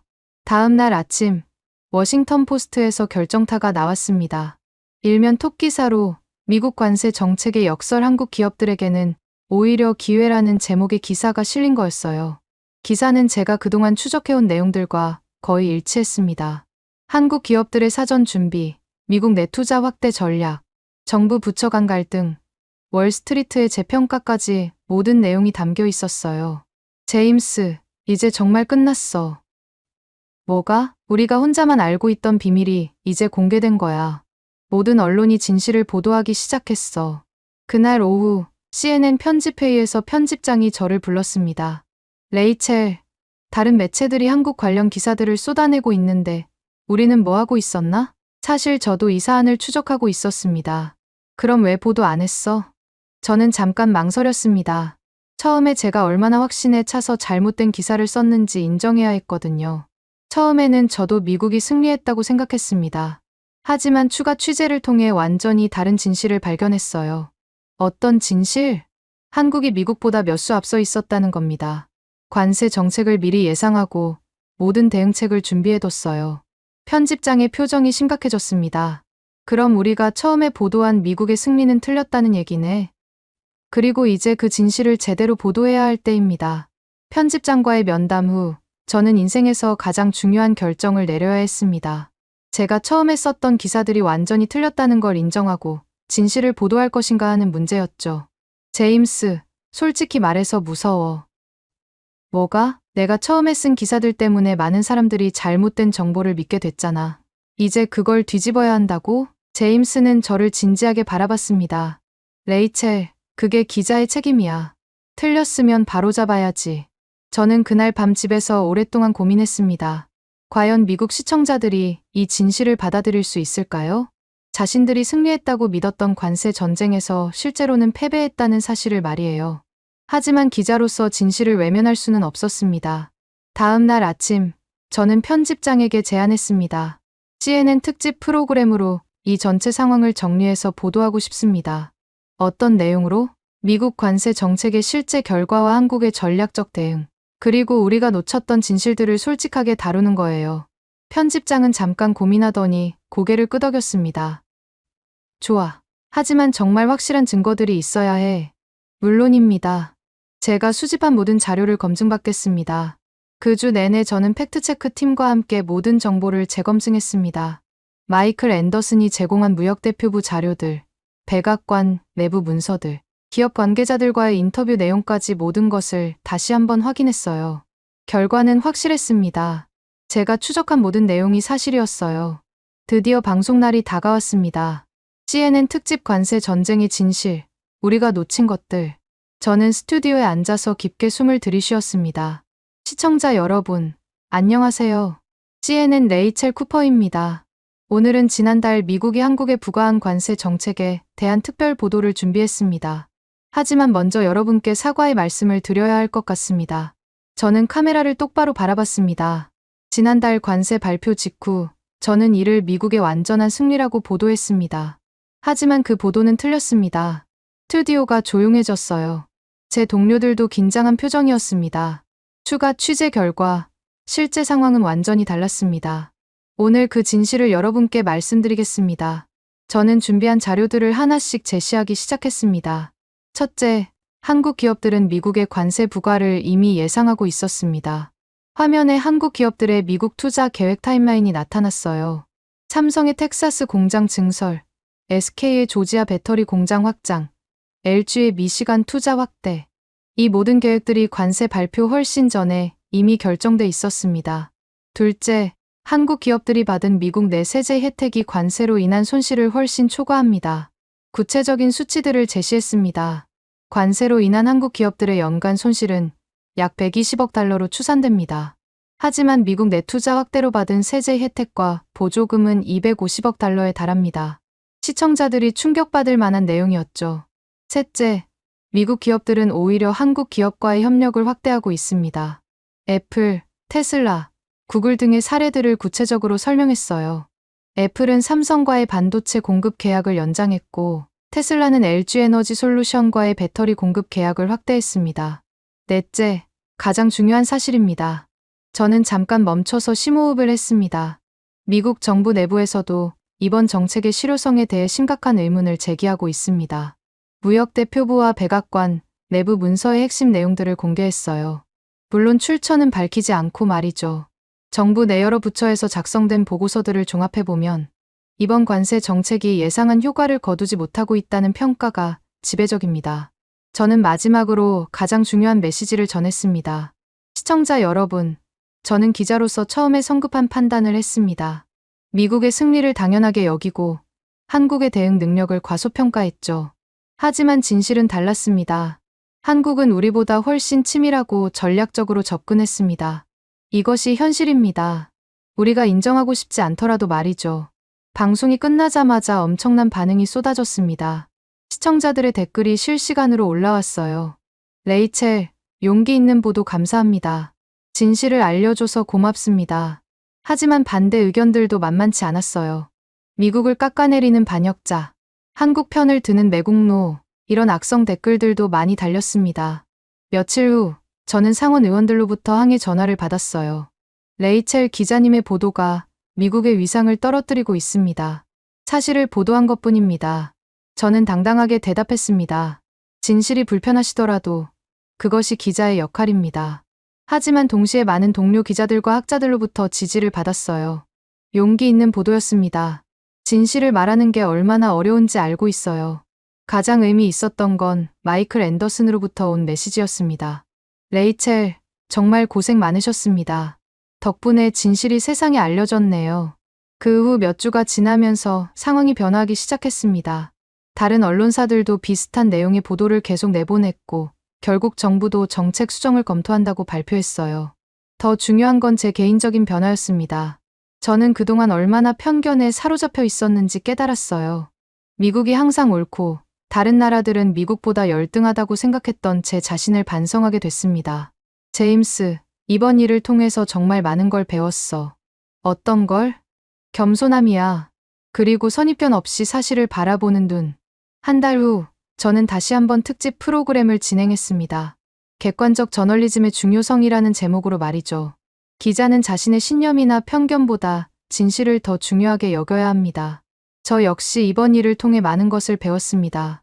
앞으로는 더욱 겸손하고 객관적인 자세로 취재에 임하겠습니다. 그렇게 저의 가장 큰 실수이자 가장 값진 교훈이 된 사건이 마무리됐습니다. 미국이 승리했다고 확신했던 관세 전쟁은 실제로는 한국의 전략적 승리였고, 저는 그 진실을 세상에 알리는 기자가 될 수 있었습니다. 무엇보다 중요한 건 이 경험을 통해 제가 더 나은 기자, 더 나은 사람이 됐다는 것입니다.